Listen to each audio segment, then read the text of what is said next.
This is Newsforum Now. I'm J.D. Dapper. Joining us now is the New York State Democratic Committee chairperson. It's a long title, June O'Neill. June, thanks for coming in. Hi, Jay. It's my pleasure to be here this morning. I want to start with the Spitzer scandal because it is what everybody's talked about in state politics and in government here for the last month or so. The Democratic State Party has now kind of jumped into the fray, as have a couple of Democratic congressional members. And there's this term coming up, hey, this is like the Whitewater kind of partisan persecution. Is that a coordinated effort? Are you trying to kind of turn the tables on Joe Bruno here? Well, I think what happened, Jay, frankly, is that the people in New York State are tired of this partisan witch hunt. And people from all across the state, in elected office, in party office, men and women on the street, people in organized labor are saying it's time for the Senate and Joe Bruno and the Republicans to get back to the business that the people elected them to accomplish. They left work early. Big ticket items, health insurance, WICS reform, housing, environmental issues, all on the table. They came back to Albany, which is laudable, and what did they do? Whitewater 2. They passed one bill. They passed one bill and then have gone on with this negative partisan attacking. So when you say everybody's talking about it, people are talking about it. But the buzz, if you will, right now is, why don't the Republicans let the process unfold and get back to work? And what is the process that you think ought to unfold? I know the governor has said that he believes it should be the Ethics Commission. Is that what the party assumes the same thing? Well, it's not just the governor and it's not just the party. I think reasonable-minded people will recognize that Dean John Fierich has a 20-year career. He's the head of the Ethics Commission. He's the head of the Ethics Commission, which is appointed by Eliot Spitzer. But a nonpartisan commission, which under every other circumstance, everyone, including the Republicans, have said is not only the proper venue, but a nonpartisan venue to have a thorough vetting. And John Fierich has a career, 20 years of unquestioned integrity on a nonpartisan basis. So that's the process that's in place right now. The governor has said he will fully cooperate, continue to fully cooperate. So get over it, get back to work, do the people's business, not your politics on the public dime. Do you think anything can happen between now and whenever the Ethics Commission finally rules? Because it seems like the atmosphere is so poisoned, the partisanship, if you will, and that's a two-way street, that any legislative achievements seem to be kind of out of reach until some resolution of this comes about. Well, it's interesting because while we have all this partisan negative attack a la Whitewater. I mean, it didn't work in the 1990s when it was Newt Gingrich and Tom DeLay and Al D'Amato. Today, you know, the names have changed and the faces have changed, but the MO is the same. When the Republicans can't win on the merit, and look, let's face it, they've lost everything in sight.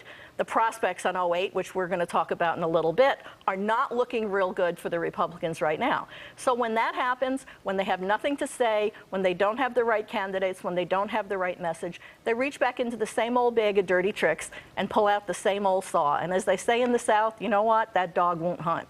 Roger Stone, who is helping the Senate Republicans get their message out and has a long history of Republican getting the message out, an honored tradition in politics, he is quoted today as saying to this Whitewater idea, yeah, well, back when Watergate happened and we were the Republicans trying to tamp down that, we said, yeah, it's a third-rate burglary. Do you think that's as fair a comparison as the Whitewater thing is? No, because in the Whitewater thing, there was nobody at that juncture in time like the Attorney General in New York State who has already come out and said, you know what, maybe you didn't like it, but no laws were broken. Okay. So no laws have been broken, and no one is disputing that fact. All right, let's shift gears, as you suggested, onto the presidential race, because obviously that's something that's taking a lot of time as well, time and effort. We have two candidates from New York right now who are leading their respective PACs. If it's Hillary Clinton and Rudy Giuliani, who wins in New York? My personal opinion, Hillary Clinton. We're shocked by that. But why would that happen? Rudy Giuliani is very popular upstate, and he's popular in the suburbs, and some polls have suggested that he could make a real fight in New York for Hillary Clinton. Well, let me tell you something. I live about as upstate as you can get. I'm 4 hours north of Albany. The only thing south of me is, I'm sorry, the only thing north of me is Canada. Right, yeah. All right, and I will tell you that Rudy Giuliani is not popular in the North Country. He is not popular upstate. Why is Hillary that? Clinton, first of all, people don't know him.